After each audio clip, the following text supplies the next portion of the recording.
Today we're diving into a really powerful story from the ancient Buddhist scriptures.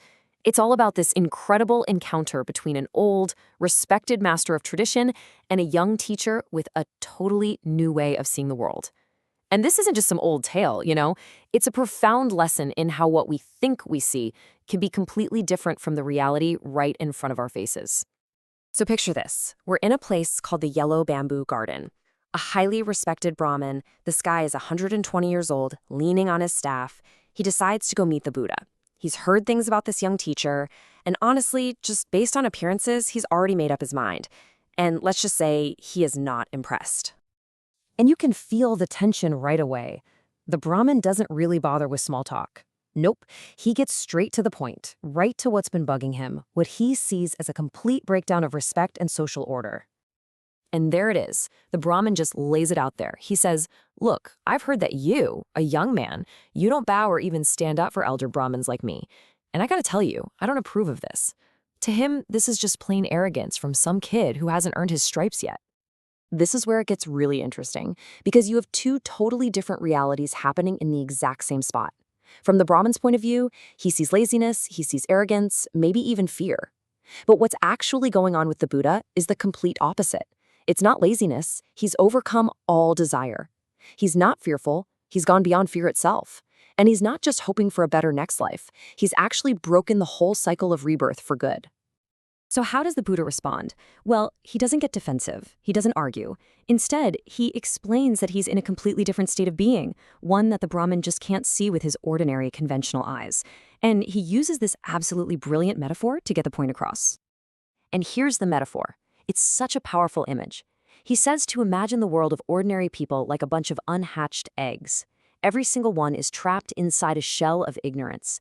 The Buddha explains that through his own hard work, he became the very first one to crack that shell open and step out into the light of real understanding. He's basically the first of a whole new kind of being. Okay, so that's a pretty big claim, and it leads to the obvious question, right?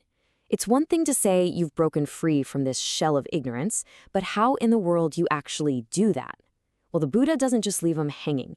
He lays out the exact path he took to get there. So let's look at how he did it. The Buddha makes it clear that his awakening was no accident. It was the result of a very systematic, very disciplined journey inward, a journey through 4 distinct stages of deep meditation, which are known as dhyana. And the progression here is just so important. First, he steps away from worldly things, finding seclusion, which brings this initial sense of joy. Then he deepens that focus until his mind is totally unified, creating an even deeper joy that comes from pure concentration. From there, he actually lets go of that joy, reaching this state of profound calm and balance. And finally, in that 4th stage, he goes beyond all feelings of pleasure and pain to find this state of perfect, unshakable purity of mind. And here's the payoff. This incredible mental stillness, it wasn't just about feeling good or relaxed. It was the actual key, the key that unlocked the door to a level of insight and knowledge that is just completely beyond our normal day-to-day experience. These insights are what are known as the 3 supreme knowledges. They're the direct result, the fruits, of his meditation, and they pretty much define what his enlightenment is all about. So let's break them down. The very first was the ability to remember his own past lives. And we're not talking about 1 or 2. We're talking countless lifetimes stretching back across immense cycles of time. He could see exactly who he was, what he did, and how all these lives connected in one long, unbroken chain. The second knowledge is called the heavenly eye, and this gave him the ability to see the big picture for everyone. He could see how their actions, their karma, directly led to them being reborn in different situations, good or bad.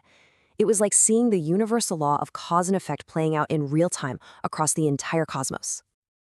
And finally, the third and really the most important knowledge of all.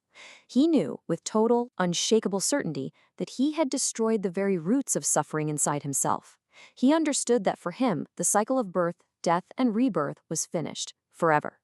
This was it. Complete and total liberation. Now just try to imagine you're that 120-year-old Brahmin for a second. You started this whole conversation by calling a young guy disrespectful and arrogant.